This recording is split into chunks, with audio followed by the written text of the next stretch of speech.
입시왕 시즌 10 수학과학 탐구보고서 쓰는 방법 지금부터 시작합니다. 안녕하세요. 입시왕 한희쌤입니다. 네, 안녕하세요. 입시왕 빵쌤입니다. 네, 오늘은 이제 탐구보고서 관련해가지고 새로운 게스트와 함께 방송을 만들어 보려고 이 자리에 왔습니다. 지금 거의 12월 말이니까 이제 그 기말고사 다 끝나고 막 한창 때 아닙니까? 뭐 보고서 쓰고 하는? 맞습니다. 예. 이제 보통 방학이 12월 말에서 1월 초에 걸려 있으니까 네. 방학 전에 이제 선생님들께서 생기부 마무리를 위해서 학생들을 이제 본격적으로 쪼고 있을 때죠. 네, 뭐 그래서 다음 주쯤에는 거의 다 마무리가 될 것 같은데. 그렇죠. 예, 안타깝게 이 방송에 올라가면 그게 끝날 수가 있어서 빨리 편집해서 올리도록 하겠습니다. 이 방송을. 네네. 그래서 이제 아이들이 특히 뭐 수학이나 컴퓨터 뭐 이런 쪽은 이거 보고서를 어떻게 써야 되나 뭐 하면서 약간 당황하는 경우가 많고 이 주제 잡기도 좀 어렵잖아요. 이게 참 힘든 게 보통 선생님들께서 이 전제 조건을 항상 붙이세요. 그러니까 막 진로하고 관련된 거 가져와라, 교과과정 내에서 가져와라, 뭐 항상 이렇게 좀 전제 조건을 붙이시기 때문에 가뜩이나 수학하면 어떻습니까? 수학은 근데 다 연결돼 있는 것 같지만 또 하나도 연결 안 된 것 같기도 하고. 애들이 일단 수학부터가 짜증나는데 수학부터 짜증나. 그거를 심화해서 가져오라고 하면은 그냥도 짜증나는데 심화라고 하면 더 짜증나잖아요. 그래서 더 힘들어하는 것 같다. 그래서 오늘은 수학과 물리, 컴퓨터, 뭐 코딩 이런 쪽으로 탐구 활동, 지도 경험이 아주 풍부하신 새로운 게스트를 모셨습니다. 뉴페이스고. 일단 본인 소개를 한번 하시죠. 네, 안녕하세요. 제 이름은 이명훈이고요. 그동안 이제 말씀하신 대로 수학 그리고 물리 그리고 이제 프로그래밍 분야에서 이렇게 학생들 탐구 활동 도와주고 이제 자소서 작성부터 탐구 보고서 작성까지 좀 다양하게 활동을 했던 경험이 있습니다. 그 제가 알기로는 이 선생님께서 또 과학고 뭐 그쪽 라인이야. 맞으시죠, 선생님? 네, 맞습니다. 대학도 이제 카이스트로 제가 들었고 거기서도 이제 뭐 전자전기 뭐 이쪽으로 그래서 수학이나 물리가 굉장히 많이 필요하지 않습니까? 이런 말씀 죄송하지만 진퉁 공돌이 이쪽 계열이네요. 과학고 출신의 수학 과학에 있어서 탁월한 실력을 가지고 있는데 학생부 컨설팅이라고 해서 요즘은 이제 그 탐구 주제를 잡거나 이런 부분에 대해서 같이 이제 좀 전공 지식을 갖고 있는 분들이 같이 얘기를 해주고 이끌어주고 이런 상담들이 좀 많이 활성화가 돼 있는데 그걸 좀 오래 하신 분이에요. 몇 년 정도 하셨다고 했더라? 3년? 한 3, 4년? 횟수로만 치면 5년. 그래요? 꽉 차게 한 건 이제 4년 정도 넘겼다라고 생각해 주시면 될 것 같아요. 알겠습니다. 그래서 특히 수학이나 뭐 이런 프로그래밍, 뭐 물리 쪽 파트에서 독보적인 실력을 갖고 있다고 제가 전해 들었기 때문에 오늘 좀 그 노하우를 쏙쏙 빼먹도록 하겠습니다. 자, 수학과학 보고서 작성하는 방법에 대해서 오늘 방송을 하고 있는데요. 일단 뭐 선생님도 아이들과 같이 탐구 활동도 지도도 많이 해보시고 많이 해보셨잖아요. 네, 그렇죠. 저도 이제 아이들 뭐 상담하면서 컨설팅하면서 뭐 학생부 기록으로만 전 보니까 대부분 아이들이 탐구 주제도 뭐 이렇게 비슷하거나 뭐 이렇게 막 특별하게 뭐 깊이 있어 보이는 어떤 그런 아이디어나 이런 게 안 보이는 경우가 거의 99.9999%거든요. 다라고 하시죠. 그래서 지금 아이들이 이제 뭐 수행평가 보고서도 있고 뭐 발표도 해야 되고 그래서 탐구 활동을 자주 하게 되는데 이 탐구 주제를 잡는 것도 아이들이 굉장히 어려워하는 것 같아요. 맞아요. 사실 그게 저는 한 70%라고 보거든요. 그래서 특히 막 수학이나 이런 건 진짜 애들이 괴로워하는데 이 아이들이 이렇게 탐구 주제 선정을 할 때 있어서 이 전문가로서 보셨을 때 주로 어떤 좀 문제점들이 발견되는지 얘기해 줄 수 있을까요? 일단 학생들이 보여주는 문제 중 가장 대표적이고 가장 흔한 형태의 문제라고 한다면 이 탐구가 무엇인지를 정확히 이해를 못하고 있다라는 것을 먼저 말씀드려야 될 것 같아요. 학생들 대부분이 이제 그동안 숙제하던 형태가 인터넷을 좀 검색해보고 조사해보고 그걸 또 컨트롤 CV하고 이런 형태의 숙제들을 많이 하다 보니까 탐구도 이제 그 과정의 연장선이다라고 생각하는 경우가 굉장히 많은 거죠. 그게 탐구 아닙니까? 그런데 실제로 네이버와 유튜브로 하는 거 아니에요? 탐구라는 건? 이제 근데 탐구를 이제 그렇게만 이해하고 접근을 하다 보면 네. 이제 어떤 본인의 생각과 사고 이런 부분들을 좀 고민하면서 탐구 주제를 선정하는 것이 아니라 그냥 단순 조사에서 이런 어떤 수학적 용어가 있더라, 어떤 이런 물리학적 용어가 있더라, 이런 느낌으로 단순 키워드에 대한 사전적 정의만 조사해보는 수준에서 이제 친구들이 완료를 짓는 경우가 굉장히 많거든요. 그러다 보니까 이제 말씀하신 대로 학생부를 딱 열어봤을 때 그 탐구 주제가 다 엇비슷해 보일 수밖에 없는 게, 학생들이 이렇게 접할 수 있는 지식이라는 건 결국 학교 활동, 교과서에서 이렇게 확장이 되잖아요. 그쵸. 그러면 이제 그렇게 겹치는 키워드들만을 중심으로 학생들이 그냥 그걸 조사하고 끝내버리는 거죠. 그러다 보니까 이제 탐구가 더 이상 탐구가 아니게 돼버리는 거고, 그리고 학생들에 써져 있는 학생부가 사실상 내용이 동일해질 수밖에 없는 그런 어떤 문제점이 계속 나타나게 되는 거죠. 아니 근데 이제 아이들 관점에서도 뭐 예를 들어서 생명과학에서 탐구 주제를 찾으라 그래. 그럼 이제 쑥 찾다가 뭐 노화의 비밀이 재미가 있어. 그럼 뭐 텔로미어 뭐 이런 거 있잖아. 그렇죠. 그럼 이제 검색을 할 거 아닙니까?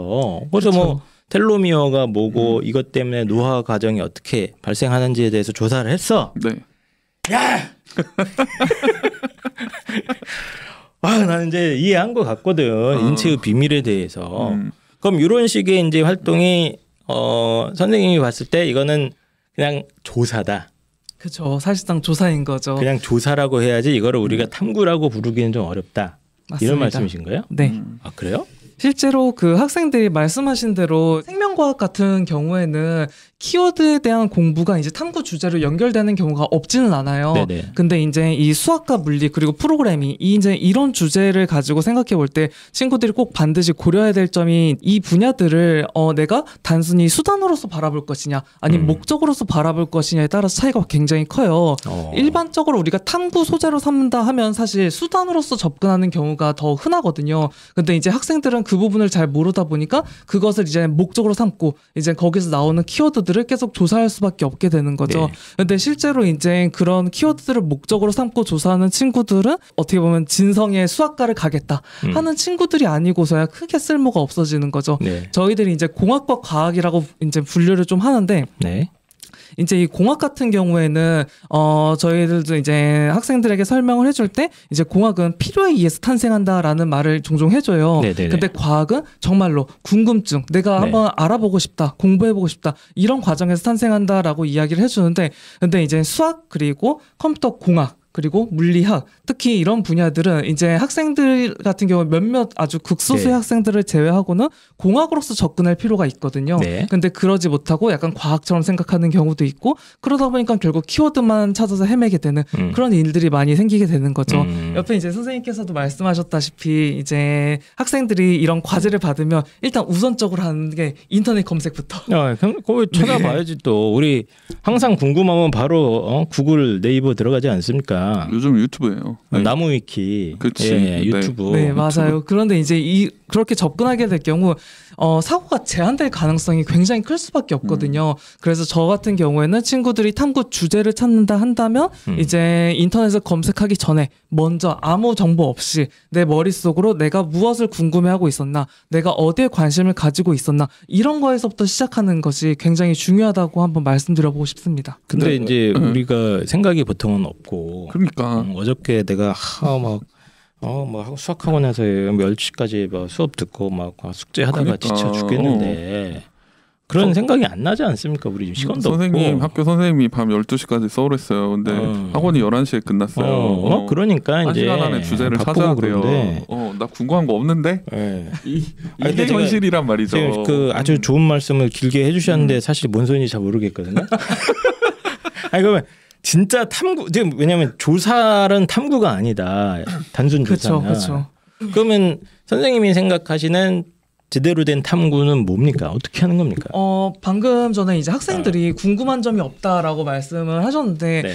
정확히 말씀을 드리면 궁금한 점이 없다라기보다는 그 궁금한 점이 탐구 주제로를 연결시키지 못한다라고 말씀드리는 게 좀 더 정확할 것 같아요. 실제로 이제 저랑 같이 이렇게 수업을 하고 저희 지도를 받았던 친구 중에서는 어떤 탐구 주제도 있었냐면, 객관식 문제를 어떻게 하면 잘 찍을 수 있을까? 라는 주제를 가지고 탐구를 했던 친구도 있거든요. 객관식 문제? 네, 맞습니다. 1, 2, 3, 4, 5 그거? 네, 맞아요.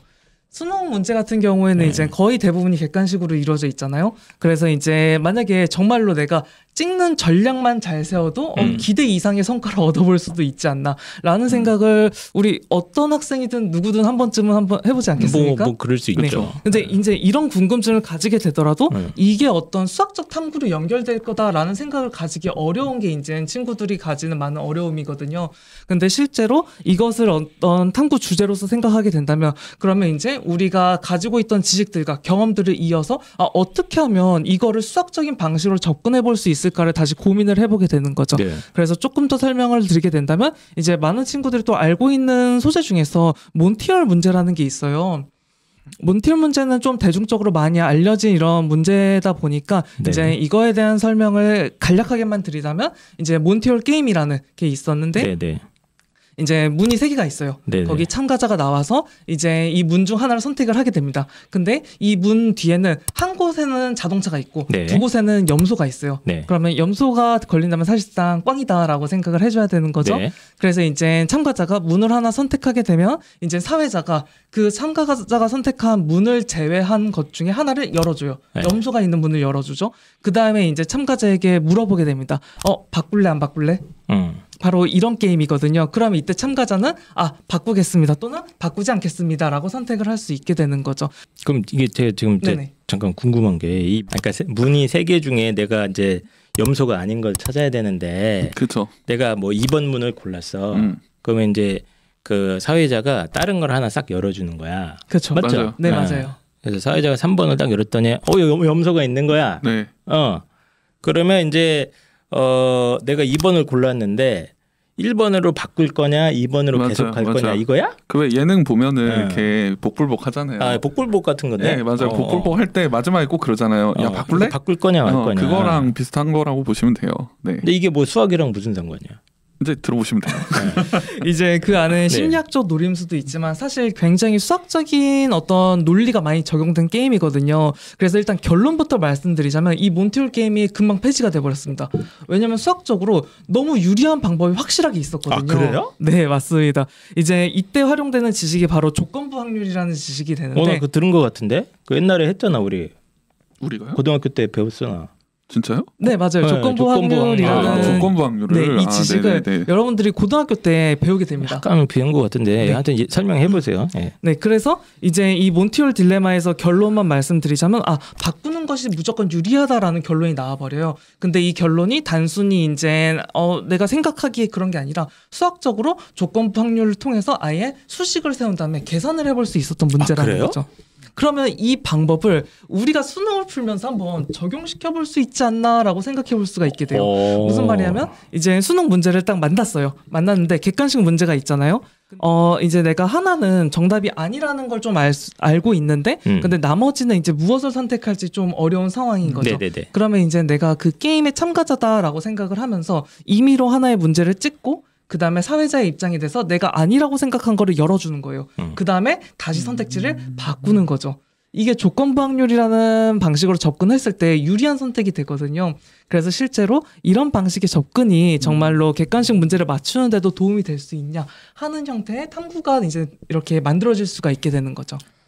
그러니까 이제 어쨌든 선생님이 말씀은 뭐 탐구 주제라는 게 막 논문 뭐 다 읽어보고 꼭 그럴 필요도 없고 네, 내가 맞습니다. 어쨌든 궁금증이 느끼는 거에서부터 일상에서부터도 이제 그걸 갖다가 탐구할 수 있는 이제 방법적인 거나 수단만 알면 가능하다 그렇죠. 이런 얘기인 거예요? 네, 맞습니다.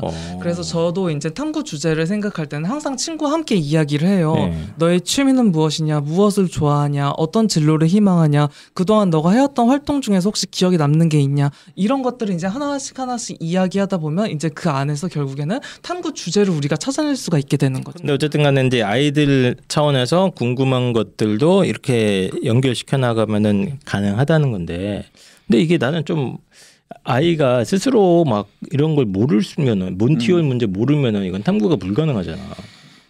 네, 맞습니다. 사실 수학적 방법에 있어서 이 방법론적인 것에 대한 지식이 하나도 전무한 상황이다. 그렇게 되면 지도하는 입장에서도 그리고 이제 이 탐구를 준비한 학생의 입장에서도 많이 어려운 게 사실입니다.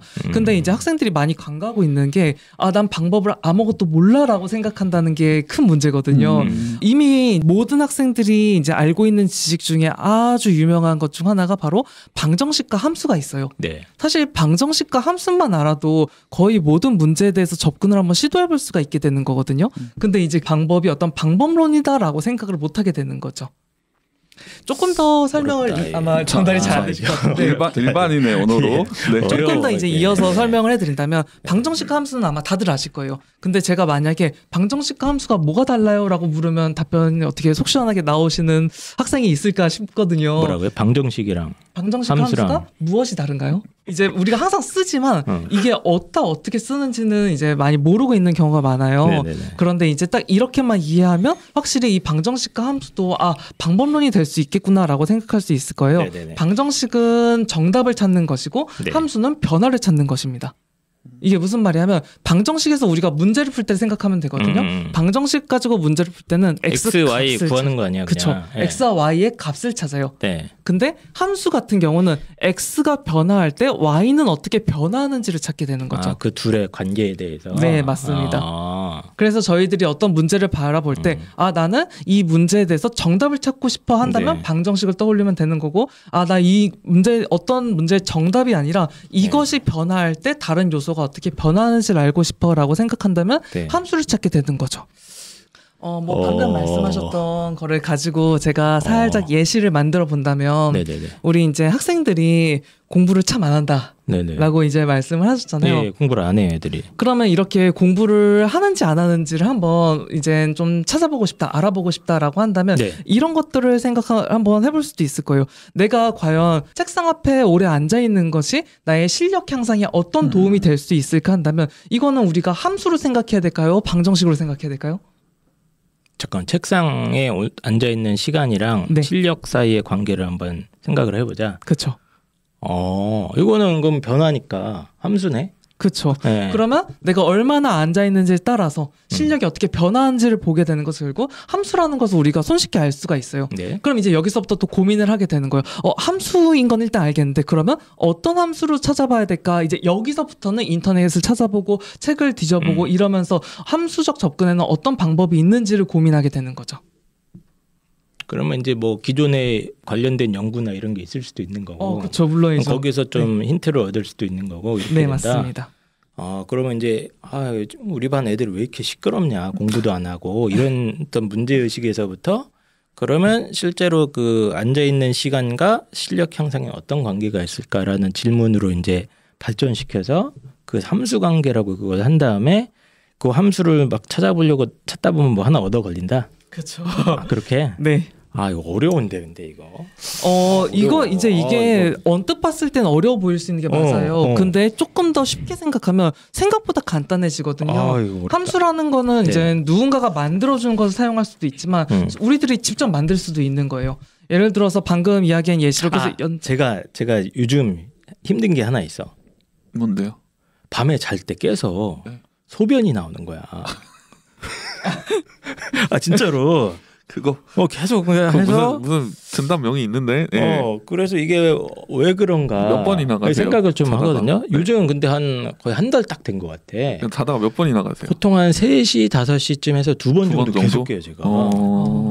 야뇨 증상은 습관에 많이 반영이 된다고 들어본 적이 있는 것 같은데 이 현상을 내가 겪었어. 이거 왜 그러냐, 어떻게 치료해야 하냐 이런 생각을 할 수 있잖아요. 그렇죠. 그럼 이제 두 분이 또 과학도시니까 이거를 어떻게 좀 탐구 주제로 할 수 있습니까? 저라면 네. 일단은 저는 이제 과학적으로 접근을 했을 때 네네네. 가설을 세우겠죠. 네. 그러니까 그 소변을 보는 원인이 첫 번째는 진짜 말 그대로 방광이 차서 소변을 보러 갈 수도 있잖아요. 네네네. 네. 그리고 이제 잠을 깨는 원인이 이제 그게 아니라 무호흡증 때문일 수도 있거든요. 네, 이제 코를 심하게 골아가지고 이제 수면 무호흡증이 와서 그거를 사람을 깨워야 되는데 죽이면 안 되니까. 근데 이제 그걸 소변 사인으로 깨운다는 썰도 있어요. 네, 그런 원인도 있을 수 있고요. 그리고 방금 말씀하신 것처럼 이제 습관. 이게 방광이 차지 않았는데도 불구하고 이제 한희 쌤도 이제 나이가 슬슬 네, 사다 보니까 예, 이제 그 전립선의 문제로 그럼 인한 그 어떤 원인이 있을지 머릿속으로 막 굴려보는 거야? 그렇죠. 이런 여러 가지 가설들을 있고, 나이일 수도 있고 네. 뭐 내 신체적인 문제점일 그렇죠, 수도 있는 그렇죠. 거고 네, 뭐, 이런 습관들을 네. 이제 가설을 세워보고 근데 실제로 어떤 가설이 맞는지 테스트를 해보는 거죠. 그럼 아무리 생각해도 내가 물을 많이 먹어서 그런가 이런 생각을 해볼 수 있잖아요. 그렇죠. 그렇잖아요. 네. 내가 그럼 평소에 물이 많이 먹나? 그럼 이제 이거 갖고 어떻게 좀 그럼 뭐 어떻게 해? 자, 거기서부터 이제 수학적인 방법이 가미되면 좋은데요. 어떻게 해야 되는지 말씀하신 대로 물을 많이 마시는 게 이제 문제가 될 수도 있지만 식습관의 문제일 수도 있고 있죠. 건강의 그렇죠. 이상일 수도 있어요. 이런 여러 요인들이 겹치다 보니까 단순히 하나의 원인 때문에 야뇨 증상이 나타났다라고 표현하기 어렵잖아요. 네네. 그럼 수학적으로 한번 표현을 해보게 되는 거죠. 즉 이제 물을 많이 마시는다는 거, 그리고 나이의 변화, 그리고 나의 식습관, 내가 그리고 가지고 있던 어떤 지병의 종류들 이런 것들을 각각을 하나의 변수처럼 취급하게 되는 거죠. 근데 이런 요소들이 야뇨 증상에 있어서는 어떻게 보면 이제 플러스적인 서로 비례하는 느낌을 많이 보여주고 있잖아요. 그러면 이거를 약간 함수처럼 생각하게 된다면 야뇨 증상의 빈도수 결과를 Y다라고 정의를 한다면 A 플러스 B 플러스 C 플러스 D라고 하는데 이 A, B, C를 각각 이제 물을 많이 마신다는 거 그리고 이제 나이의 변화라는 거 이런 변수들을 지정을 해줄 수가 있게 되는 거죠. 그러니까 그거를 이제 어떻게든 뭐 수치화 시킬 수 있는 방법도 생각해 보는 거고. 그럼 이제 뭐 제가 뭐 실험도 해볼 수 있는 거야. 내가 막 물을 뭐 하루에 물 먹는 총량을 이제 재기 시작하는 거야. 그렇죠. 그러니까 이제 방금 말씀해주신 이제 함수식을 놓고 그 앞에 이제 개수를 붙여야 될 거예요. 변수 앞에 개수를 붙여야 될 텐데 그 개수를 구하는 게 사실 이제 실험 과정인 거죠. 나머지 그 변수들을 통제한 상태에서 하나의 변수만 바꿔가면서 이 변수가 오줌 쌀 때도 양을 좀 재야 되고. 그렇죠. 실제 비뇨기과 가면 그렇게 해요. 뭐 하루에 배뇨 몇 번 하는지 볼 때마다 몇 리터씩 몇 밀리리터씩 보는지 이거를 재서 요 변수가 요 원인에 얼마만큼의 영향력을 가지고 있느냐. 소위 말해서 이제 그 뭐 가중치라는 표현을 쓰기도 하는데 그러니까 그런 값을 이제 계산하는 거는 이제 구체적인 실험을 통해서 가는 거죠. 그럼 이제 뭐 야뇨증에 관련된 뭐 자료나 이런 것도 찾아보면서 그렇죠. 이제 어떤 변수들인지 생각을 해보고 그럼 이 변수들 간의 관계를 내가 실험을 통해서 어떻게 구현해 볼 수 있을까? 혹은 이걸 잘 나타낸 기존의 어떤 뭐 데이터 값이나 뭐 실험 자료가 실제로 선행 자료가 있는가 뭐 이런 걸 찾아보면 된다는 거야. 그렇죠. 뭐 정 답답하면 이제 동네 비뇨기과 가서 물어볼 수도 있는 거고. 그러니까 이렇게 얼핏 생각하면 이제 아까서 그 아이들 수준으로 다시 돌아가 보면 이제 아이들이 야뇨증에 대해서 찾아봤잖아. 아이들이 야뇨 그러면 이제 야뇨증의 뭐 개념 뭐 원인, 증상, 치료법에 대해서 이제 쓱 긁는단 말이죠. 그렇죠. 사실 챗GPT에 때리면 됩니다. 야뇨증에 대해서 목차도 만들어주더만 야뇨증에 대해서 해봐. 그러면 쫙 나옵니다. 그냥 그거 이렇게 긁잖아요. 그럼 이제 딱 하고 야 탐구 끝. 그렇죠. 이게 여기까지가 조사인 거고. 진짜 탐구는 이제 여기서 이제 질문을 던지면서. 이 여러 가지 원인과 결과의 관계들이 있을 텐데 이게 수학적으로 표현하면 어떻게 될 수 있는가 이런 질문을 던져보면서 그걸 이제 X, Y로 놓고 이 관계가 어떻게 될지 뭐 이제 자료를 찾아서 뭐 찾아보기도 하고 실험을 해보기도 하고 그렇게 해야 된다는 거야? 네, 맞습니다. 그렇게 해야지만 조금 감이 오네. 실제로 친구들이 가진 어떤 수학적 방법이 내가 단순히 지식으로만 알고 있는 것이 아니라 이런 것들을 어떻게 활용할 수 있는지를 보여줄 수 있는 사례가 되는 거죠. 사실 이제 아까 말씀해주신 함수를 우리가 배우는 이유가 저거잖아요. 이런 어떤 자연현상이라는 게 결국은 변화니까 이 변화를 표현하는 게 함수고 그래서 저는 고등학교나 중학교 때 함수를 저렇게 중요하게 다룬다고 생각을 하거든요. 근데 정작 애들이 함수를 배우는 이유를 물어보면 몰라요. 맞습니다. 그래서 이제 저런 거를 통해서 오히려 역으로 함수를 배우는 이유를 이제 진정으로 깨달을 수도 있는 거죠. 사실은. 그렇죠. 그래서 저도 이 과정이 단순히 정말로 세특을 만드는 과정에 도움이 되는 것도 맞지만 학생들이 가지고 있는 이런 사고라든지 그리고 내가 배웠던 것들을 체화시키는 이런 과정을 생각했을 때 이런 경험들을 한 번씩 해보는 것이 정말 큰 도움이 될 수 있다고 생각을 하거든요. 내가 일단 제가 그 야뇨증에 대한 탐구를 다음 주에 다시 해서 보고 드리도록 하겠고요. 그러면 이제 탐구 주제 찾고 이런 게 좀 주제 잡는 것 자체도 좀 숙성의 시간이 필요하겠구만. 고민도 좀 해야 되고. 네, 맞아요. 자료도 좀 찾아봐야 되고. 그런데 이제 요즘 워낙 탐구 주제 자체를 진로랑 연계시키려고 막 한단 말이에요, 아이들이. 그러다가 보니까 저는 되게 진짜 바보 같은 주제 되게 많이 보거든요. 뭐 아이들이 막 맞아요. 의사랑 억지로 의학이랑 연결시켜야 되니까. 소위 말해서 억가죠, 억가. 네, 뭐 이제 역사 시간에는 항상 뭐 의학의 역사 중에 뭐 동의보감, 뭐 우두법, 뭐 최초의 뭐 병원 기관 뭐야? 서양식 병원 기관 뭐야? 해모 진짜 다 그거거든. 근데 어쨌든간에 이 너무 아이들이 막 억지로 진로랑 연결시켜야 되고 이런 경우가 좀 있는데 이거는 어떻게 생각하십니까? 사실 진로와 연계시키는 활동이 중요한 건 당연히 맞고, 그리고 학생부를 준비하면서도 진로 연계를 해야 되는 건 맞긴 해요. 네. 근데 문제는 이제 말씀하신 대로 무리하게 이제 진로와 연계하는 이런 것들을 찾다 보니까 이제 앞서 말씀드렸던 이런 어떤 탐구 주제를 찾는 방법론을 생각하지 않고 그저 뭘 해야 되지? 이런 고민을 하게 되고 진로와 관련된 키워드를 찾게 되다 보니까 이제 계속 고민을 하게 되는 거죠. 나 이거 했는데 내 옆 친구도 이거 쓰고 있네? 네. 뭐야 똑같잖아. 나 의사 할 건데 얘도 CT 이야기하고 있네. 네네. 이제 이런 식으로 키워드들이 다 똑같이 겹칠 수밖에 없거든요. 그렇게 되면 이제 그 친구들이 선택할 수 있는 건 하나밖에 없어요.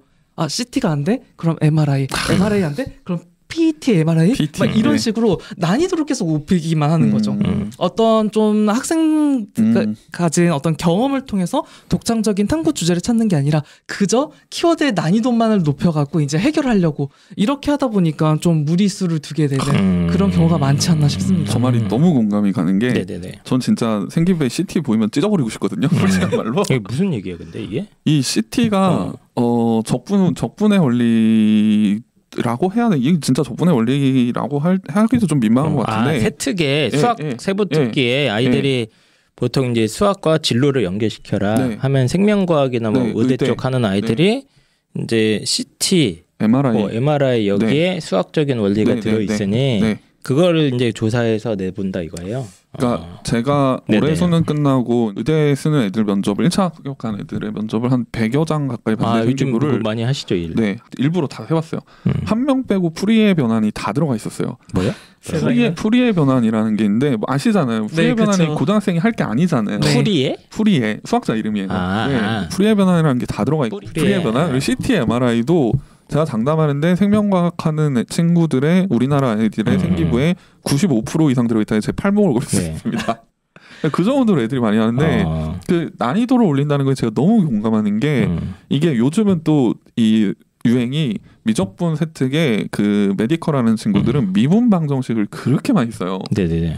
그래서 미분 방정식의 난이도가 이 코로나 때는 SIR 모델이었어요. SIR 모델에서 이제 SEIR 같이 이제 SIR 모델의 개선점으로 가다가 요즘은 뭐 그 신경계 쪽에서의 이제 그 신경계 전이차 모델까지 막 가면서 이 미분 방정식으로 애들이 이게 도대체 이게 고등학생이 이해할 수 있는 거야라는 수준까지 막 올라가고 있어요. 그러니까 이게 키워드는 똑같고 난이도만 미친 듯이 올라가는 거죠. 애들이 다 똑같은 걸 쓰니까. 이거를 저 보면서 항상 그래요. 이거를 과연 면접에서 애들이 걸리면 이거 제대로 소화할 수 있을까? 막 고등학교 수준을 넘어가는 걸로 애들이 막 이제 넘어가는구나. 그러니까 저도 면접 수업할 때 애들한테 물어보죠. 이거 이렇게 했다고 했는데 설명해 줄 수 있어요? 그러면 애들도 그래요. 항상 답이 다 똑같아요. 그 부분은 아직 준비 안 됐는데요. 근데 이거 실제로 면접에서 물어보면 어떻게 해야 돼요? 모두가 동일하게 이렇게 얘기를 해요. 그럼 정말 난감하죠. 아니 근데 좀 아이들 입장에서는 좀 어려운 걸 하면 그쪽 대학 쪽에서 이렇게 좋게 생각하지 않을까 이런 생각을 한단 말이지. 그 마음은 이해가 가죠. 왜냐하면 얘도 나랑 똑같은 거 있고 아까 말씀하셨잖아요. 반에 60명이다. 반에 60명이래. 반에 20명이다 CT를 해. 그럼 나도 CT 하면 똑같잖아요. 그럼 안 되니까 그럼 난 더 어려운 거 해야지. 요 마음은 알겠는데 한의쌤이 입학사정관이라고 생각을 해보세요. 그럼 다 똑같은데 근데 얘만 좀 더 어려운 거 했네? 근데 이게 고등학생이 할 게 아니네? 그럼 어떤 생각이 드실 것 같아요? 뭐 물어봐야지 이제. 그렇죠. 근데 얘가 대답을 못해요. 그럼 어떻게 하실 거예요? 그럼 이제 나가래 시키는 거지 뭐. 그렇죠. 사실상 다 똑같은 소재를 쓰고 다 똑같은 결말을 맞이할 수밖에 없는 약간 그런 스토리가 펼쳐질 수밖에 없거든요. 그래서 요즘 좀 획일화되긴 했어요, 진짜로. 공멸이잖아요. 아이들이 이제 뭐 실제로 탐구보다는 조사 활동에 그치니까 이제 그 조사할 그 주제나 키워드의 난이도만 계속 올리고 있구나 그냥. 그러다가 보니까 뭐 이해를 못해요. 이해도 못하는 것도 그냥 긁어갖고 내버리고 뭐 그런 식으로. 풀이에 물어보면 다 그래요. 그냥 그게 뭐라고 이해하고 있습니다. 더 자세한 건 이 대학교 가서 공부해 보겠습니다. 기계예요, 기계. 그럼 이제 학생들이 이제 스스로 이 주제를 찾고 이렇게 해야 되는데 이 탐구 주제를 좀 이렇게 잘 찾을 수 있는 방법이나 뭐 이런 거 없습니까? 저는 제일 먼저 추천드리고 싶은 건 역시 책이에요. 책이요? 네, 책을 많이 읽고 이제 내 진로 분야뿐만 아니라 좀 다양한 형태의 책들을 많이 읽다 보면 그 책에서 파생되는 이제 의문점이라든지 궁금증들이 굉장히 많이 생길 수밖에 없거든요. 몇몇 책들 같은 경우는 애초에 이제 그런 궁금증을 가져라라는 느낌을 가지고 만들어진 책도 있고요. 네네. 아마 정의란 무엇인가라는 책만 봐도 그러지 않겠습니까? 정의란 무엇인가? 네, 그 책이 이제 매우 유명하고 정말 잘 알려진 책이지만 이제 그 책을 딱 읽다 보면 느껴지는 게 정말로 이런 궁금증을 한번 가져봐라라고 만든 책이구나라는 게 참 많이 느껴지거든요. 선생님 제가 오늘 저희 좀 들었는데 그 지금 학생부에서 독서 안 해도 된다는데요, 선생님? 책을 왜 읽습니까, 근데? 독서라는 것을 온전히 그냥 세특이해서 내 한 줄 적기 위한 용도다라고 생각하면 그럼 세상에 해야 될 게 무엇이 있을까요? 이렇게만 생각하면 이 양반아 지금 정답 선행학습. 그래 센 C레벨인가까지 다 풀어야 되고 지금 뭐 블랙라벨 풀으라고 그러고 정답 또 수능 기출 풀어야 되는데 책을 읽으라고요 지금? 이제 좀 고전적인 답변을 드린다면 마음의 양식을 쌓아야 되지 않겠습니까? 라고 드릴 텐데 좀 더 현실적인 답변을 드리자면 이제 앞에서도 말했지만 우리가 이미 지식은 있지만 그것이 체화되지 않고 활용하는 방법들을 모르고 있어요. 그쵸. 이런 것들을 이제 체화시키고 활용하는 방법들을 찾을 수 있는 루트가 바로 저는 책이라고 생각을 하거든요. 그러면 어쨌든 내가 좀 관심 있는 분야에 관해서는 적어도 뭐 좀 이렇게 책도 좀 찾아보면서 근데 막 책이 너무 많으니까 뭘 맞아요. 읽어야 될지 모르겠거든. 제가 그래서 좀 좋은 팁을 하나 말씀드리고 싶어요. 팁이 있습니까? 이 책을 읽을 때 많은 친구들이 참 어려워하는 게 이 책을 다 읽어야 된다 생각해요. 근데 그럴 필요가 없습니다. 책을 다 읽지 말라고? 네. 왜냐면 책이 너무 많다 보니까 이제 저희들이 책을 읽겠다 하면 또 한 권 읽게 되면 이 책이 맞나 싶기도 한데 아예 책을 여러 권을 그냥 챕터별로 또는 아예 앞부분들만 그냥 읽고 덮고 이런 식으로 해도 충분합니다. 이제 얘가 재종반에 다니고 있을 수도 있거든요. 이제 재수종합반에 등록을 하고 있을 수 있으니 굳이 책 읽는 거에 대한 부담감 없이 조금 읽어보다가 필요 없다 싶으면 바로바로 치우는 거야.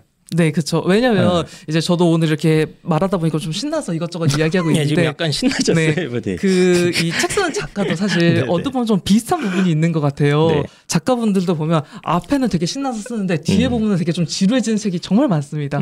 그만큼 이 앞부분에는 작가가 말하고 싶은 것들을 중심으로 많이 서술을 해놓고 있거든요. 네네네. 그래서 그 책 앞부분만을 읽으면서 작가는 이런 생각을 하고 있구나 하면서 좀 공감도 해보고 의문점도 동시에 가져볼 수 있기 때문에 앞부분만 읽어도 충분합니다. 그래서 좀 너무 다 읽으려고 하면 부담스러우니 좀 대충 앞부분 중심으로 보다가 또 재밌으면 더 찾아보는 거고. 네, 맞아요. 또 힌트 주신 게 이제 챕터별로 좀 찾아 읽다가 이거 딱 보니까 AMD와 인텔의 그 칩의 차이가 있네. 그럼 그 차이가 뭐지? 그렇죠. 그런 부분에 이제 흥미가 생기게 되면 다음에 이제 그럼 이거 어떻게 더 발전시킬 수가 있을까 이런 생각도 한번 해보고. 네, 그렇죠. 일단 알겠습니다. 네, 비슷하게 한마디 좀 얹자면은 그 수학사 관련된 책들도 되게 좋아요. 수학사? 네, 수학사, 역사. 요즘은 되게 얇은 것들 많아요. 그러니까 이제 수학자 위주로 나온 거. 이 사람이 어떤 뭐 발견을 했다, 어떤 걸 뭐 고안을 했다, 이런 거 위주로 나온 것들 많은데 그런 것들 보시면서 이런 발견이 수학사에서 왜 중요한가 이런 것들을 좀 생각을 하다가 보면은 또 거기서도 좀 재밌는 탐구 주제들이 나오죠. 그러면 이분들이 자꾸 나온다고 하니까 제가 또 예를 한번 들어보겠습니다. 쭉 하다가 보니까 이제 뭐 제가 많이 본 주제는 뭐냐면 이제 뉴턴과 라이프니츠의 그 뭐예요 그거 적분 미분법의 차이 그거에 대해서 이제 수학사의 또 유명한 사건이기도 하니까 이제 되게 조사를 많이 하더라고요. 요즘은 많이 안 하는 것 같은데 옛날에는 제가 되게 많이 봤거든요. 그래서 이제 그 아이가 이제 수학사 책을 보다가 이제 뉴턴과 라이프니츠의 그 수학사에 두 사람이 같이 발견했다는 거 아니에요. 이게 뻥인지 진실인지 모르겠지만 서로 다른 장소에서 비슷한 시기에 같이 발견했다는 거 아니었어요 그때? 맞아요. 네, 맞아요. 서로 뭐 어떻게 발견했는지 모르겠는데 하여튼 이걸 갖다가 이제 조사를 한번 해봤단 말이야. 근데 이제 여기까지는 조사 아니야. 네, 그렇죠. 블로그에도 나와 있어요 이거다. 조사 끝났어. 근데 이걸 딱 쓰려고 봤는데 그때 그 입시왕 방송 들어보니까 조사에서 멈추면 안 된다. 이런 생각이 들었단 말입니다. 그럼 이제 이걸 갖다가 탐구의 형태로 좀 바꾸려면 어떤 식으로 해야 될까요? 근데 이제 이게 학생들에게 네. 조금 어렵게 느껴질 수도 있을 것 같다는 네. 생각은 들지만 네. 그래도 아이디어가 하나 떠올랐으니 한번 말씀을 드려보면 왜냐면 수학이 그렇다면- 되게 힘들어 이런 탐구 맞아요. 주제 잡는 게. 네, 천재는 맞아요. 어떻게 잡는지 한번 봅시다 우리. 저희들이 직접 한번 판관이 돼보는 거죠. 정말로 뉴턴이 먼저였냐? 아니면 라이프니츠가 먼저였냐? 저희가 직접 판관이 돼갖고 어떤 게 더 먼저 나올 수밖에 없었는지를 한번 판단을 해보는 거죠. 실제로 이제 각각의 접근법들이 있는데 이제 수학적 접근법이라는 게 은근히 역사가 길고 그리고 생각보다 알려져 있는 것들이 꽤 많아요. 그렇기 때문에 우리가 이제 흔히 공리계 막 이런 용어들을 한번 들어보셨을까요? 네. 그래서 이 공리계도 이제 탄생한 순서들이 있고 네. 이런 걸 통해서 한번 접근을 시도해 볼 수가 있게 되는 거거든요.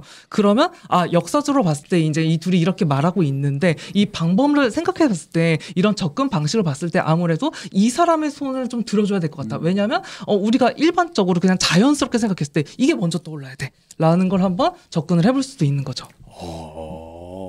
그렇게 된다면 자연스럽게 수학적 공리계라는 건 도대체 무엇인가라는 이야기도 이렇게 언급해 볼 수가 있게 되는 거죠. 일단은 제가 다 이해했는지 모르겠지만 네. 그 아이디어가 갑자기 이게 보통 애들이 거기 조사하고 끝내는데 이게 되게 원래 역사적인 문제잖아. 누가 먼저 했냐. 그렇죠. 원래 싸우고 그랬잖아요. 네, 맞아요. 그걸 내가 한번 직접 판단하는 게 돼서 얘가 먼저일까를 내가 한번 그럼 생각을 해보자. 물론 정답은 없겠죠. 그렇죠. 네, 정답은 없지만 이제 뭐 여러 가지 조사를 더 해보면서 뭐 그동안의 수학의 역사와 뭐 어떤 발전 과정을 해보면서 뭐 자기가 뭐 가설을 만들 수도 있는 거고, 네, 여러 맞습니다. 가지 뭐 이제 가상의 설정을 할 수도 있는 거고, 그래서 이런 조건 하에서는 아마 이 사람이 먼저였을 것 같다. 뭐 이렇게 결론을 낼 수도 있는 거고, 근데 이제 그 과정에 어떤 근거나 이런 것만 좀 잘 찾아서 메꾸면은 훌륭한 탐구가 될 수 있다. 뭐 이런 건가? 네, 맞아요. 방금 말씀 너무 잘 정리해 주신 것 같습니다. 와, 이게 근데 확실히 다르네. 이 바로바로 생각이 나오는구나. 그렇죠. 그러면 어쨌든 뭐 책이 어쨌든 제일 중요한 소재다 뭐 이러는데 또 아이들이 좀 탐구 주제를 쉽게 찾을 수 있는 방법이 뭐 있을까요? 이제 또 쉽게 찾을 수 있는 방법을 네. 하나 소개해 준다면 이제 아무래도 어떤 사람이든 마찬가지겠지만 자신이 좋아하는 부분에 더 관심이 있을 수밖에 없거든요. 그쵸. 그리고 보통은 자신이 좋아하는 것을 취미로 삼게 되고요. 네. 그렇기 때문에 저는 취미에서 좀 더 확장시켜 나가는 것도 좋지 않나 이런 아이디어를 친구들에게 많이 제안을 해봐요. 제 취미 중 하나가 이제 게임이기도 한데 네. 문제는 이제 이 게임이 취미라고 해서 이 게임에서 탐구 주제를 찾겠다 하면 조금 부정적으로 바라보는 사람들도 이제 많죠. 없지는 않단 네. 말이죠. 근데 이제 이런 부분을 좀 이제 이야기할 때 좀 조심해야 되는 부분이 이제 우리가 취미를 다른 사람에게 소개해 줄 때 흔히 영업한다라고 표현하기도 하거든요. 근데 이 영업을 할 때 그 내적인 재미에 집중을 해버리면 그 영업을 당하는 사람 입장에서는 되게 재미가 없게 느껴질 수밖에 없어요. 네. 그렇기 때문에 이런 어떤 영업을 해줄 때 이런 내적인 재미가 아니라 바로 외부적인 영향들 좀 고려해 본다면 우리가 또 많은 이야기를 해볼 수 있지 않을까 이런 생각을 가질 수가 있을 것 같아요. 네. 대표적으로 이제 많은 학생들이 가진 취미가 바로 게임인데 이 게임 중에서도 롤을 역시 빼놓을 수가 없을 것 같아요. 네. 근데 롤 같은 경우에는 이제 내부적으로도 정말 한번 패치될 때마다 엄청 바뀌거든요. 그럼 이제 이걸 소개해주면서 이게 이렇게 바뀌었어라고 이야기해줘봤자 모르는 사람은 전혀 모를 수밖에 없단 말이죠. 근데 만약에 이렇게 이야기해준다면 이 롤이라는 게임이 정말로 유명해지고 영향력이 커지다 보니까 아시안 게임과 같은 세계 대회에도 이렇게 등록이 되고 이제 이걸 가지고 대회도 치르고 있어. 네네. 근데 우리나라가 롤 최강국 아닌가? 우리나라가 원래 게임 최강국 아니었어? 네네. 그러면 이런 어떤 세계 대회를 이렇게 주최를 한다는 것은 그렇다면 우리나라의 브랜드 가치도 높아지는 거 아닐까라는 형태의 탐구 주제로까지 뻗어나갈 수가 있게 되는 거죠. 내가 게임을 좋아하면 네, 그렇죠. 그러면 이제 게임의 어떤 사회적 가치나 뭐 경제적 가치나 뭐 그런 거를 쪽으로 탐구 주제를 확장시켜 나갈 수도 있겠다. 네, 맞습니다. 그래서 어떤 내적인 부분보다도 외적인 영향 부분을 많이 생각해 본다면 우리의 취미가 단순히 취미에서 끝나지 않고 네네. 충분히 탐구 주제로도 확장이 가능해지는 거죠. 알겠습니다. 너무 좋은 얘기 해주셨고 저희가 지난번 방송에서 네. 송세희 선생님 나왔을 때 네. 컴퓨터 쪽은 네. 보고서 탐구 주제 어떻게 잡아야 되냐고 네네네. 물어보시더라고. 그래서 저도 보통 그런 질문 저도 많이 받는데 나도 할 말이 없으니까 야 그냥 빅데이터가 뭔지 뭐 빅데이터 적용한 거 사례 몇 개 조사하고 끝내라. 난 이렇게밖에 안내가 안 나가거든. 이 컴퓨터 쪽도 하시잖아요. 네, 맞습니다. 직접 코딩도 하시고 하세요 이분이 보니까 뭐 파이썬? 네, 파이썬이요. 뭐 그게 뭐 좀 언어 이름이야? 파이가? 그게? 파이가 아니라 파이썬까지. 파이썬 언어 이름이고요. 네. 하시는데 그러면 컴퓨터 쪽에서 이런 탐구 주제 혹시 좀 뭐 이렇게 생각나는 거 없어요? 생각나는 거는 많이 있죠. 많이 있는데 좀 이제 얼리얼 엔진이라든지 물리 엔진이라는 게 엔진, 있어. 이런 물리 엔진들은 솔직히 말씀드리면 학생이 탐구 주제로 삼기에는 난이도가 너무 높아요. 너무 높다. 네, 이거는 그런 것만 하면 안 되겠네. 웬만하면. 네, 잘 모르다 보니까 이제 우리가 흔히 게임 이야기를 하다 보면 이제 이런 엔진 이야기가 많이 나오다 보니까 흔히 접하긴 하거든요. 네. 그러다 보니까 이 엔진에 대해서 한번 찾아볼까라고 생각할 수는 있지만 실제로 이 엔진을 찾아보고 되고 그리고 공부해보고 이해해보려고 하게 되면 요구되는 선행되는 지식들이 너무 많아요. 그런 거 하면 안 되겠네요. 그래서 이제 엔진을 순수하게 탐구해보는 이런 접근은 별로 추천해보고 싶진 않습니다. 근데 만약에 그래도 내가 정말로 엔진에 관심이 많다. 어떻게든 난 엔진을 한번 해보고 싶다라고 한다면 오히려 좀 다른 방향에서 엔진의 역사에 대해서 한번 찾아보면 또 어떨까 싶긴 하거든요. 왜냐면 엔진의 뭐 초기 버전에 대해서 조사를 해보거나. 네, 맞아요.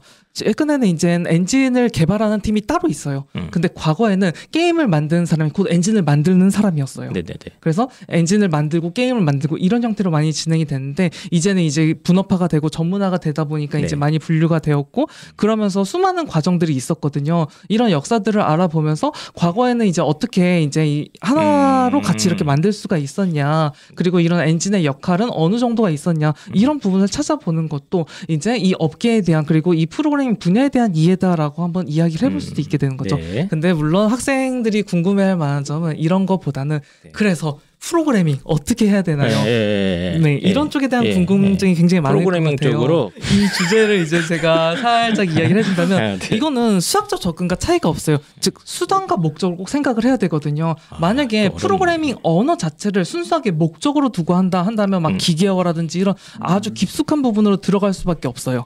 그리고 보통은 못하죠. 어렵고. 이제 근데 단순히 프로그래밍 어떤 수단적 면모로만 바라보게 된다면 우리가 앞서 말했던 이런 어떤 소재들을 전부 다 프로그래밍을 접목시킬 수가 있게 되는 거예요. 앞에서도 말했던 예시 중에서 이제 그 객관식 문제 찍는 이런 문제를 얘기했잖아요. 객관식? 아까 그 수능에서 어떻게 하면 더 잘 찍을 수 있을까? 네, 맞아요. 몬티올? 네. 근데 이 문제를 우리가 직접 하나씩 해보는 게 아니라 컴퓨터로 시뮬레이션을 돌려보는 거죠.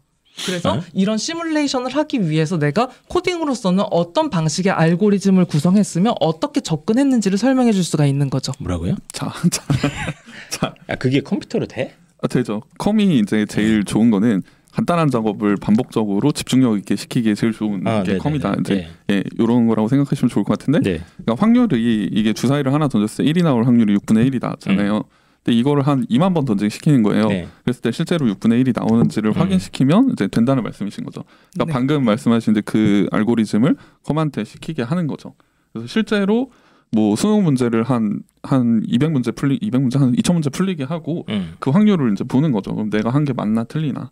그게 입증을 시킬 수가 있어 컴퓨터로? 네, 그럼요. 컴퓨터로 시뮬레이션 돌릴 수 있는 거죠. 할 수가 있다고? 네. 근데 여기서 이제 내가 근데 이거 어떻게 너무 어려운 것 같은데 애가 어떻게 하냐 이거? 그거 말씀하신 대로 챗GPT한테 시키시면 됩니다.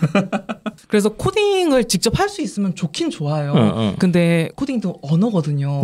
언어를 내가 직접 능수능란하게 쓸 수 있을 만큼 익히려면 시간이 필요해요. 근데 학생들이 솔직히 그게 쉽지가 않잖아요. 그렇기 때문에 저는 어디까지나 방법론에 좀 더 집중을 하는 걸 추천을 해주고 싶어요.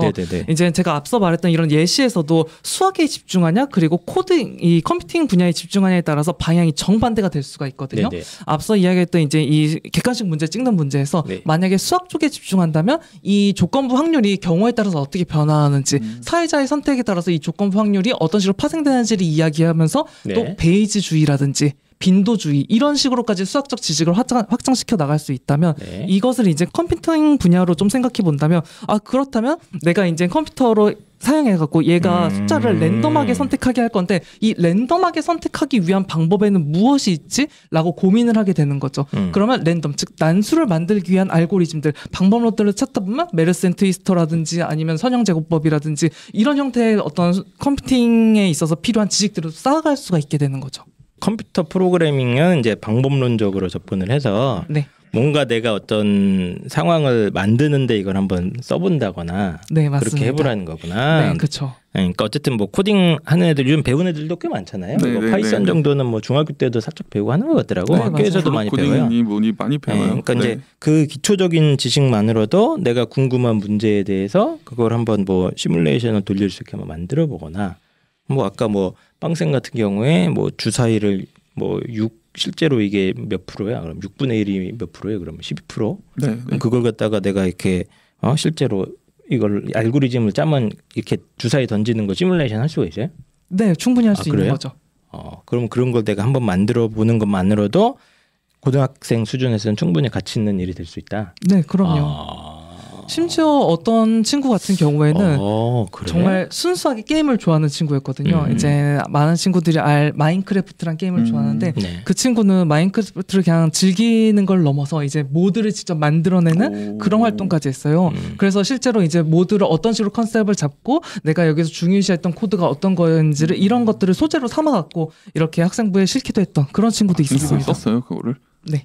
그러면 내가 아까 그 야뇨증의 상황으로 들어가서 그러면 그 아까 그 변수들 있잖아요. 하루에 마신 물컵의 숫자나 네. 뭐 이런 거를 뭐 알고리즘으로 막 나름대로 만들어서 컴퓨터로 돌려볼 수도 있는 거야. 그래서 이제 거기서 실험을 하는 거지. 내가 이렇게 했을 때 이렇게 되는지 막 확인도 해보고. 그렇죠. 거기에 아이디어를 조금 더 더해본다면 요즘 AI에 관심 엄청 많잖아요. 네네네. 이제 이 AI의 핵심이 스스로 정답을 찾아간다라는 거거든요. 그러면 우리는 또 거기에 AI를 더할 수가 있게 되는 거예요. 그러니까 방금 말씀드린 대로 이제 물을 얼마나 많이 마시냐, 그리고 나이 이런 정보들을 주고 그다음에 결과들은 이제 저희들이 실험적으로 확인할 수 있는 거잖아요. 네네. 그러면 정보 그리고 결과 이 두 네. 개를 놓고 이 가운데 과정은 AI에게 맡기는 거죠. 야, 너가 직접 찾아봐 하고. 그렇게 해서 AI를 통해서 실제로 방법을 찾아봤더니 얘는 이런 형태의 가중치를 제안하더라. 그래서 나도 이제 이것이 꽤나 신빙성 있는 결론이라 생각했다 하는 형태로도 한번 접근을 해볼 수 있는 거죠. 이게 뭐 그 이제 책이나 뭐 이런 얘기도 좀 해주신 것 같은데 이게 뭐 아이들이 이제 막 문헌조서다 좀 해야 되잖아요. 뭐 논문을 찾아보거나 책도 좀 찾아보거나 이럴 때 뭐 주의할 점 없을까요? 이것도 한번 말씀을 드려야 되는 부분 중 하나였다는 생각이 네네네. 드는데 실제로 제가 학생들 지도하면서 학생들이 많이 가져오는 책들이 있어요. 근데 그중 유명한 게 이 엔트로피, 육식의 종말 이런 책이 있는데 이 두 책의 저자가 같은 사람이거든요. 네네네. 제러미 리프킨이라는 사람인데 이 사람이 이런 표현이 괜찮을지 모르겠지만 제 객관적인 시각, 그러니까 제 개인적인 시각에서 보자면 좀 문제가 있습니다. 왜냐하면 어떤 과학적 지식을 갖춘 사람은 아니에요. 근데 여기서 과학에 대한 이야기를 하고 있단 말이죠. 네. 그러다 보니까 이제 저뿐만이 아니라 많은 과학자들의 비판을 동시에 받고 있습니다. 그래서 제가 지금 드리고 싶은 말씀이 뭐냐면 어떤 책을 찾기 전에 그 책의 작가가 누구인지 정도는 한 번쯤 알아보고 그 작가가 혹시 어떤 비판점들이 있었나 이런 부분을 꼭 확인해 줘야 된다라고 말씀드리고 싶어요. 이런 것도 그렇지 좋네. 않다면 이제 전문가인 대학 교수님 입장에서 보기에는 네네. 이 작가 좀 문제가 있는 사람인데 이런 접근들이 이거 오류가 있는데 라고 이야기를 하고 있는데 나는 이제 책에서 봤으니까 그냥 믿는 거죠. 그래서 이렇게 한다 라고 써놓고 있는데 이제 교수님 입장에서 보면 이건 틀린 거다 라고 생각할 수가 있게 되는 거죠. 그렇기 때문에 책을 찾기 앞서서 이 작가에 대한 것도 한 번쯤은 검색해보는 게 필요하지 않을까 싶습니다. 논문도 애들이 막 찾아봐야 되잖아. 네, 또 그렇죠. 뭐가 논문 찾을 때는 뭐 어떻게 해야 돼? 이공계 논문은 나는 어떻게 해야 될지 모르겠더라고. 논문 같은 거는 주의점이 너무 많아요.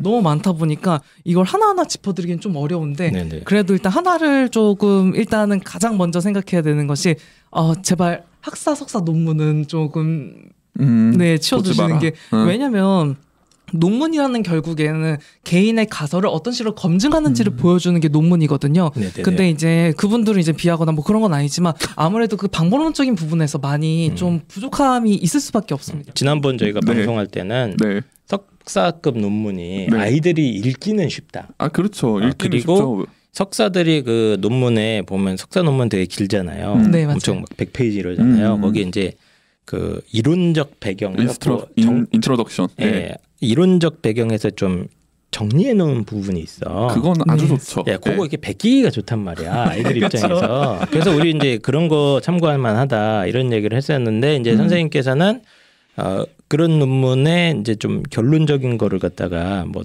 뭐 좀 신빙성이 떨어질 수 있다 그런 거나 그러니까 그런 건 좀 조심해야 될 것 같다 이런 말씀이신 거예요? 네 맞아요. 왜 연구 결과가 잘못된 것도 있을 수 있고 이 얘기를 왜 말씀드렸냐면 앞에서 이제 그 책 같은 경우도 저자를 좀 주의해야 된다라고 말씀드렸잖아요. 네네. 그래서 이 논문 같은 경우에도 이제 석사 논문들을 작성하실 때 이제 정말 최선을 다해서 열심히 작성해 주시는 분들도 있지만 약간 의무적으로 쓰시는 분들도 꽤 많긴 해요.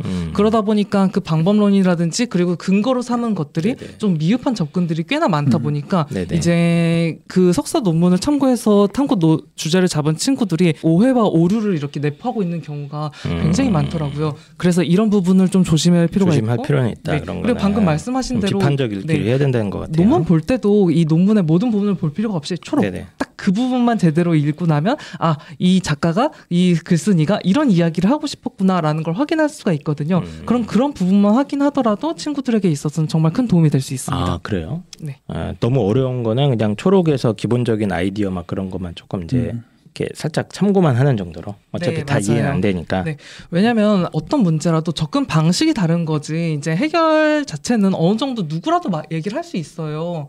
그러니까 어떤 문제가 있더라도 이제 이 석사급의 지식을 가진 사람은 좀 더 어려운 방법을 말할 뿐이지 이제 우리 고등학생 친구들은 우리가 가진 지식 한해서 이렇게 이런 식으로 해결을 한번 해보고 싶다라는 느낌으로는 얼마든지 말을 할 수 있거든요. 네. 그렇기 때문에 그런 문제점을 확인하고 이런 어떤 주제를 한번 검토를 해보는 거는 정말 많은 도움이 될 수 있습니다. 자, 알겠습니다. 제가 뭐 마지막으로 한 가지만 더 여쭤보면 학생부 기록 보면 보통 이제 보고서 제목 정도만 이제 싹 들어가서 뭐뭐뭐에 대해서 이제 탐구함 이 정도만 이제 들어가는 경우도 사실 대부분이거든요. 일반고 같은 경우는. 예. 근데 이제 그 요즘은 이제 학교에서 아이들한테 네가 했던 활동을 좀 정리해서 가져와라. 맞아요. 네. 혹은 뭐 이런 기록을 넣을 건데 네가 한번 확인해보고 뭐 더 넣어야 될 게 있으면 좀 체크해라. 이런 기회를 좀 많이 주세요. 물론 네. 선생님이 그냥 다 쓰시는 경우도 있지만 이제 확인 차원에서 또 빼놓는 것도 있을 수 있으니까 그래서 고를 때 뭐 팁 같은 거 드릴 거 있을까요? 학생들이 이제 탐구를 진행할 때 생각해보면 탐구 주제가 이제 저희가 계속 중요하다고 많이 말씀을 드렸잖아요. 네네. 그러다 보니까 학생부에도 세특에도 탐구 주제를 늘려는 노력들을 많이 해요. 제목. 네, 맞아요. 근데 사실 세특은 매우 짧은 글이 들어가는 만큼 그 주제를 넣었을 때 이제 이걸 평가하는 입장에서는 그래서 주제가 이거인지는 알겠어. 그래서 어떻게 해결했는데? 라는 부분을 물을 수밖에 없거든요. 그렇기 때문에 이제 주제보다 오히려 어떤 방법을 통해서 이 문제를 해소했나를 조금 더 집중해서 세특에 넣어야 되지 않을까라고 말씀을 드리고 싶어요. 방법이요? 네, 좀 예시를 드려본다면 네네. 이제 이런 주제를 우리가 생각해볼 수 있는데 꿀벌의 숫자 감소가 유전적 다양성에 미치는 영향이라는 탐구 주제를 친구가 선정을 해서 잠깐 이렇게 뭐라고요? 조사를 꿀벌? 했어요. 네, 꿀벌. 꿀벌의 숫자 감소가 유전적 다양성에 미치는 영향. 그런데 이제 꿀벌의 숫자가 줄게 되면 유전적 다양성도 감소하지 않을까요? 그러면 일부 병에 굉장히 취약해질 수 있는 그런 상태가 되지 않을까? 라는 의문점 우리가 또 가져볼 수가 있게 되는 거잖아요. 이제 그런 생각을 한번 해본 거고. 근데 당연히 생각할 수 있는 거니까. 네, 맞습니다. 실제로 그런지를 조사를 해보려고 한 거야. 네, 맞아요. 근데 그거 어떻게 검증을 하냐? 좀 가상의 방법이 있어요, 이게? 그렇죠. 이제 가상의 방법이라면 역시 수학적 접근을 이제 생각해 볼 수 그래? 있는데 수학은 숫자로 논하는 거니까 네네. 이제 숫자를 우리가 임의로 가설을 설정하고 제한하면서 얼마든지 한번 생각해 볼 수가 있거든요. 아, 그래? 그래서 실제로 이제 같이 진행했던 친구는 어떤 주제를 이렇게 한번 제안을 해봤었냐면 꿀벌 멘델 집단에서 하디 바이베크 법칙의 유전적 다양성의 보존이 정규적 검정 중 샤피로 윌크스 테스트로 이제 이걸 만족시키냐 이런 주제로 접근했는데 지금 옆에 이 보니까 사람 좀 구속시켜. 전달이 되고인지 모르겠네요. 네, 구속시켜. 그래서 제가 여기서 말씀드리고 싶은 것은 잠깐. 네. 여기서 지금 하나도 못 알아듣겠거든. 무슨 단어인지. 네. 근데 이제 이게 학생이 이해가 가능한 얘기들이야, 이런 게? 네, 그럼요. 이해가 진짜로? 충분히 가능합니다. 그러니까 유전적 다양성을 검증하는 기존의 모델이 있는 거예요? 그런 거예요? 뭐예요, 이게? 기존의 모델이라고 하기에는 조금 모델은 애매한 게 없어요. 유전적 네. 다양성은 이미 변치 않는다라는 법칙이 있어요. 그게 하디 바인베르크 법칙이거든요. 그 법 뭐가 있어? 네, 이미 하디 그 법칙이 바인베르크 법칙이라는 뭐 유전적 다양성의 뭐 일정함이 보존된다 이런 그게 있나 봐요? 네, 있습니다. 수학적으로 이렇게 이론도 이제 좀 관계도 정립이 돼 있고. 네, 맞아요. 아, 그래요? 네.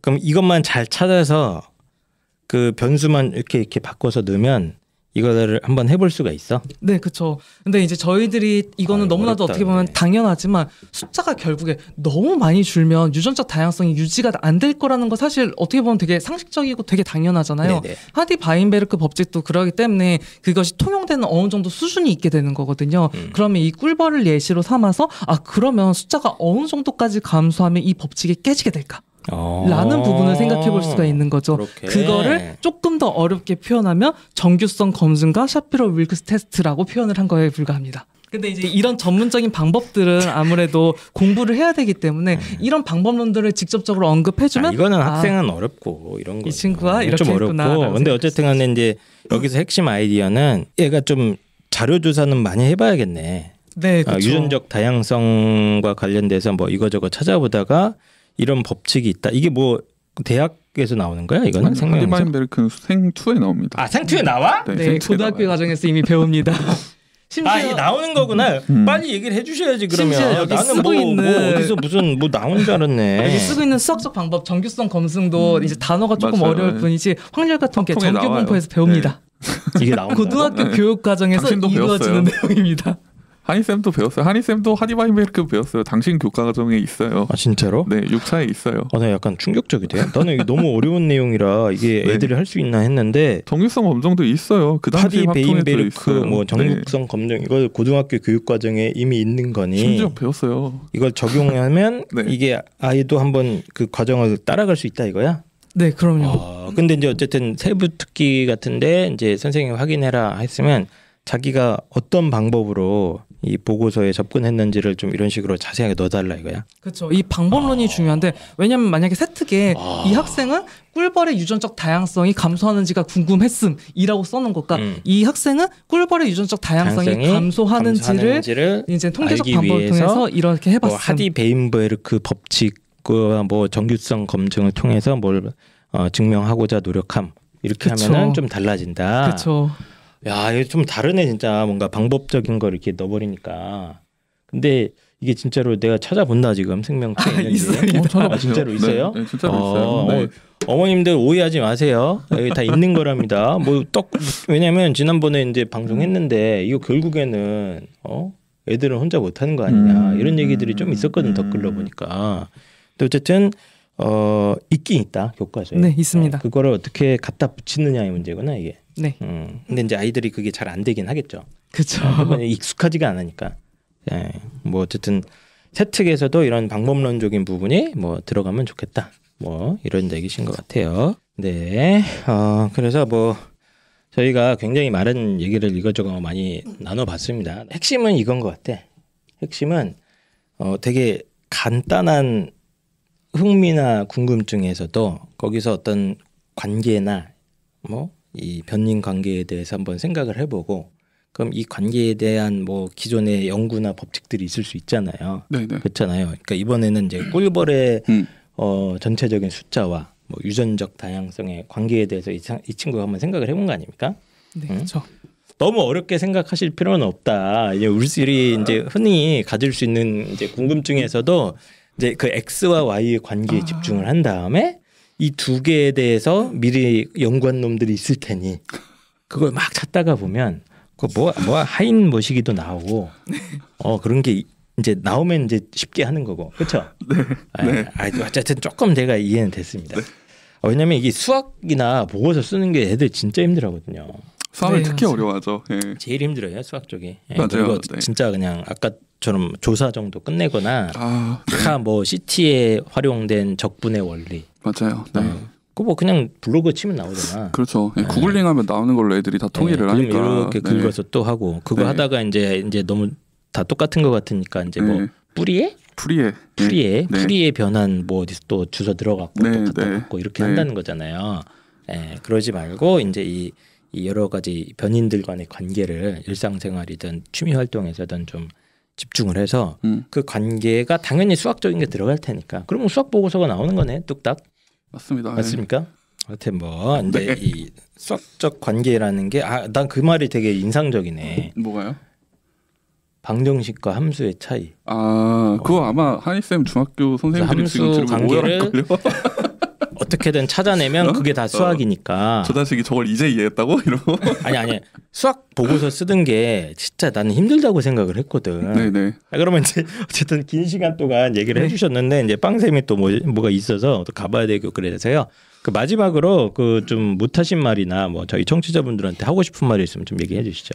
좀 마지막으로 이거 좀 한 말씀 더 드린다면 이젠 이 수학과 물리 그리고 이쪽이 가진 어떤 이미지가 학생들에게 좀 많은 선입견을 주지 않나 이런 생각이 들어요. 수학과 물리학 그리고 프로그래밍 이렇게 이야기하면 확실해야 된다. 어떤 결과가 명확히 나와야 된다. 이런 생각들을 좀 많이 가지다 보니까 네네. 탐구에서도 어떤 결과를 제대로 된 결과를 얻어내지 못하면 이제 좀 어려움을 겪고 좌절하는 친구들이 많이 있더라고요. 네네네. 근데 사실 이 탐구라는 게 우리들이 탐구를 하는 게 어떤 정답만을 찾기 위해 하는 건 아니잖아요. 네. 그렇기 때문에 이 탐구를 진행하면서 어떤 정답에 주목하고 집중하는 것이 아니라 내가 어떤 방법을 생각했고 이런 가설을 증명해주기 위해서 보여주기 위해서 어떤 식으로 접근을 시도해 보았나 이런 부분만 제대로 보여준다면 여러분들이 가진 어떤 강점과 우수성이 제대로 전달될 수 있거든요. 왜냐하면 대학 교수님들도 다 교육자세요. 교육자시고 여러분들을 바라볼 때 연구원으로 바라보는 게 아닙니다. 그렇기 때문에 여러분들이 공부하는 과정을 통해서 내가 어떻게 체화시키고 어떤 과정을 통해서 시행착오를 겪었나 이런 부분을 보여주는 데 집중하면 좋지 않을까 싶습니다. 빵쌤은 해주실 말씀 없습니까? 말씀해주신 것 중에 수학 물리 쪽이 명확한 답을 찾을 필요가 없을 수도 있다. 네. 그 말씀이 되게 저는 와닿거든요. 네. 네. 그러니까 이 애들이 수학자도 아니고 물리학자도 아니잖아요. 네네. 예, 이걸 통해서 그럴싸한 이론을 만들 수도 없고요. 사실 이거는 뭐 생명화학 쪽도 마찬가지인데 저는 이제 주로 그쪽을 하니까 애들이 되게 막 고등학교 이상의 무언가 이론을 지들이 만들려고 해요. 예, 학교에서 그런 걸 원하는 것도 아닌데 사실. 네. 예, 그러다 보니까 이렇게 무리수를 두고 그것 때문에 나중에 굉장히 힘들어하는 경우들을 굉장히 많이 봤는데, 네네. 예, 말씀하신 것처럼 그거를 탐구하는 과정, 학생이니까 이제 내가 공부하는 방법, 공부하는 과정을 좀 네. 많이 보여줬으면 좋겠다. 네, 그런 생각을 또 해봅니다. 알겠습니다. 네. 이게 보니까 저희가 지난번에 빵쌤이랑 실험 네. 관련된 방송 찍었잖아요. 네네네. 그게 약간 조회수가 네. 생각보다 안 나오더라고요. 네네네. 근데 옛날에도 그랬어. 왜냐면 네. 이게 약간 좀 전문적인 내용 같잖아. 과학 실험하니까 이제 다 또 어머님들이 많이 들으시니까 관련 생각 없이 들었는데 이제 전체적으로 관통하는 주제는 똑같죠? 비슷한 것 같아요. 네. 거기랑 네. 여기랑 얘기가 똑같아요. 네. 사실. 그래서 고등학생 수준에서 이제 뭐 결과가 뭐 중요한 게 아니고 탐구하는 과정에 있어서의 그것만 이제 그럴듯하게 논리를 만들고 뭐 실험도 뭐 이렇게 네. 적용해보고 하면 되는 거다. 그렇게 실험해서 그걸 보고서로 옮기면 사실 그게 똑같이 세팅이 되는 거죠. 네. 알겠습니다. 뭐 어쨌든 뭐 도움이 되셨을지 모르겠는데 이거 실제로 좀 과학이나 수학 쪽으로 보고서 쓰는 아이들한테는 오늘 방송이 한번 들으면 많이 좀 통찰을 얻을 수도 있겠다 하는 생각을 조금 해봅니다. 뭐 네. 이걸 좀 또 어렵다고 괴로워하시는 청취자분들이 있을 수 있는데 이제 뭐 제가 아주 쉬운 예를 알려드렸잖아요. 더러운 예죠. 예. 예. 그래서 이제 아이들도 이 정도 수준에서 도전해볼 수 있겠다. 저도 이렇게 생각이 듭니다. 자, 그러면 긴 시간 이렇게 방송 준비해 주신 이명훈 선생님 너무 감사드리고요. 저희 입시왕과 이제 자주 함께 하게 되실 분이라서 예, 한번 또 제대로 한번 인사드리시고 방송 끝내죠.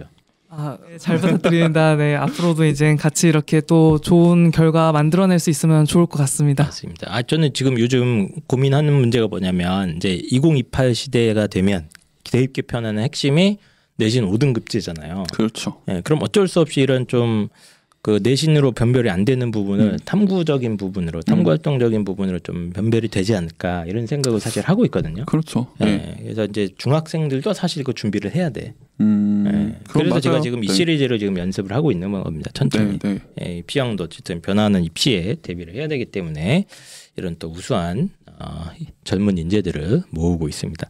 그럼 일단은 오늘 방송 끝까지 시청해 주신 분들 너무 감사드리고 저희는 또 다음 주에 찾아뵙도록 하겠습니다. 안녕. 감사합니다. 감사합니다.